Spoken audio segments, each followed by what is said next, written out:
But the paper towels and shopping bags stacked neatly in the back of the room are a clue that something's different here. When they are brought out, it's a sign that the fireworks are about to begin.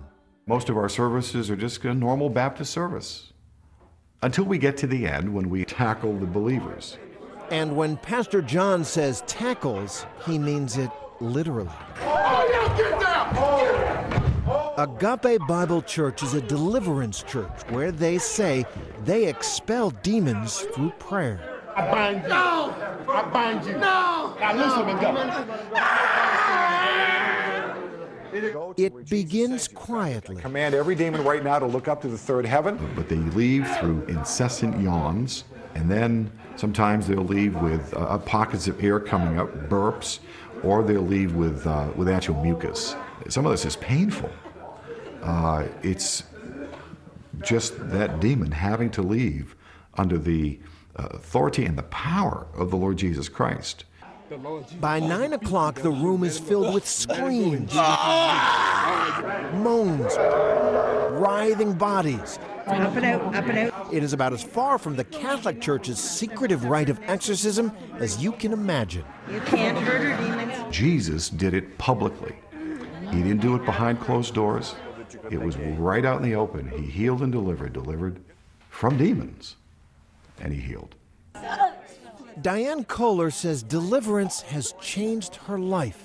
Just comes right up, and it's such a cleansing feeling. It's a relief. You know you're getting rid of these demons. It's just amazing what the Lord can do to get rid of these things in me. And if it looks a little off-putting, Pastor John says that's the point. People have to get over the hump of, this looks foolish. This looks like something I didn't do in church. This looks weird. But God uses it, we find, to humble people, for them to finally admit that they may not know everything, and to, before God, be honest and say, I need help. For these believers, Pastor John's deliverance ministry helps with everything from sins of the flesh, Adulterers, drunkards, drug addicts. to the surrender to the occult. I break any and all curses. You talk about demons of cancer, demons of depression. Isn't it more logical just to say cancer comes from smoking? Muscle spasms are muscle spasms. Why demons? We have run into addiction spirits, spirits that will... But why are they spirits? Why aren't they just... I stuck the heroin in my body and I'm addicted now. Why is there a spirit involved in it? It's a great question. There are demons that will come into them because they're not in control anymore. They're having a buzz. They're not of sound mind. Their soul somehow is opened. I call it the barn door. The barn door goes, it opens, and we don't know how many spirits come in. The devil wants us in bondage.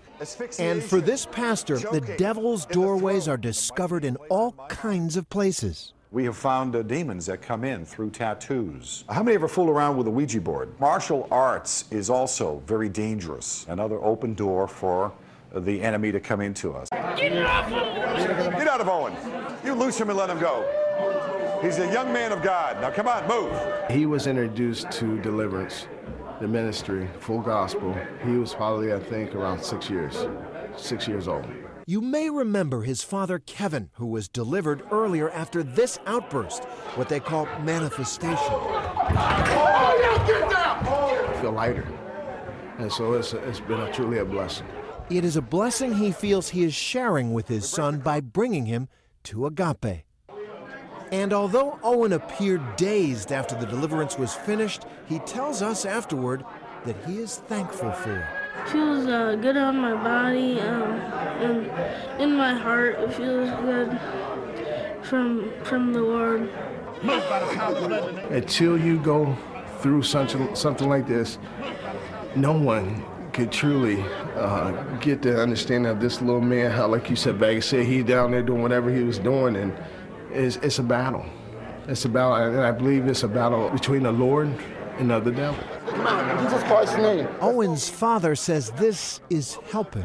Now my son to watch a Harry Potter movie, it would be more dangerous for him than for them guys to do what they were doing. What you seen out there of those that are helping him and loving him, and nobody sat back and hurt him.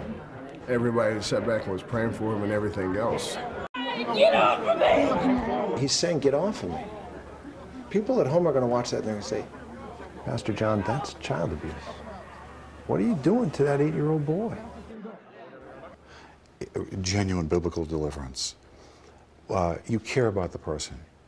If that person's manifesting and they smack you, you don't smack them back. You know who it is. You know what's going on here. You hold the arm down, but even then you hold it down not to hurt the person. In this case, as in many cases, when we prayed with young people, with children in particular, they get better. They love the Lord more. They can function better. Suddenly they can think clearer. They can take their exams clearer. It improves grades? Grades? Yeah, that'll get the students' attentions, won't it? Because one of the things that can hold a child back is, in your judgment, demonic attachment, demonizing. They're attacked by demons. Yes. One more thing that Pastor John believes demons explain. As strange as what they do here looks,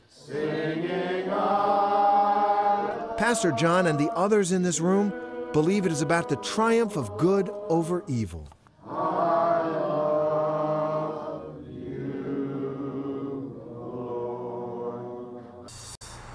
And next, we introduce you to a member of the family that inspired one of Hollywood's most famous horror movies.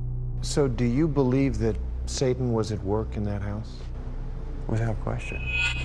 The Amityville Horror, when primetime Nightline continues. The Amityville Horror created a national sensation with its terrifying depiction of supernatural forces at play in that famous house at 112 Ocean Avenue. The house is real, a charming home in suburban Long Island. It was the scene of a gruesome crime in 1974 in which 23-year-old Ronald DeFeo Jr. murdered his parents and 4 siblings. The Lutz family moved into the house the following year and stayed just 28 days before they left. George and Kathy Lutz claimed that the family was being terrorized by demonic forces. No one that's lived in that house since the Lutzes has complained of any paranormal activity. So was it a haunting, a hoax, or something else? Filmmaker Eric Walter is working on a new documentary about the events in Amityville. I don't believe that this was a hoax. They weren't having any financial problems at the time, and it doesn't make any sense for a family to leave everything they owned inside the house and flee and just never return to get much of anything. So this was home? We went to that house with Christopher Quarantino, one of the 3 children who lived there at the time of the Amityville Horror. Where was your room? What used to be the quarter-round windows. The same room that Ronald DeFeo, who murdered his family, lived in when he was in the house. Christopher says his stepfather George did more than just experience what he believed was supernatural horror. He says George invited that horror in. George is portrayed as a victim and a hero, yet the boys look at him differently. I look at him as an instigator and one that caused the problem. He caused the problem? As far as I'm concerned, through what he was doing, yes. Christopher believes his stepfather opened a doorway to demonic forces when he began to practice transcendental meditation. You sit in a position on the floor, legs crossed, palms in the upright position, and you repeat a mantra. And it's actually the name of a spirit that is what you're repeating, and you're calling that spirit forward. So your stepfather opened a door into the occult, and it's possible the demons came through? Yeah, yes, yeah. Oh, no question about it. Christopher says that many of the events depicted in the movie were fiction. There were no flies, he said, and there was no slime oozing from the walls. But, he says, there were paranormal events that took place. So do you believe that Satan was at work in that house? Without question. The family fled that home And that's the end of the movie, but Christopher tells us more.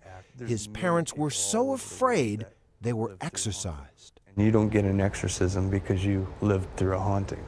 You get an exorcism because you've got demons. He says the demons he believed came into his family in Amityville have stalked him his whole life. What is it like to be in the middle of a spiritual battle with the demonic? There is no way you're going to beat this ancient thing that is here to kill, steal, and destroy your soul. It is wiser than any man that's ever walked, and it knows the thoughts and intents of your heart and knows which temptations to lead you into. And that happened to you?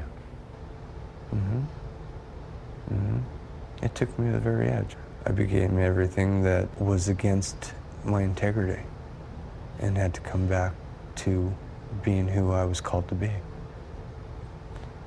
I'm thankful that I'm still here. And next, The Devil's Doorways. Is heavy metal really the devil's music? We'll talk to Dave Mustaine, the frontman for Megadeth. I do believe in the dark side. Most people think that, you know, black magic and witchcraft and stuff like that isn't real or it doesn't work. And I know that it works.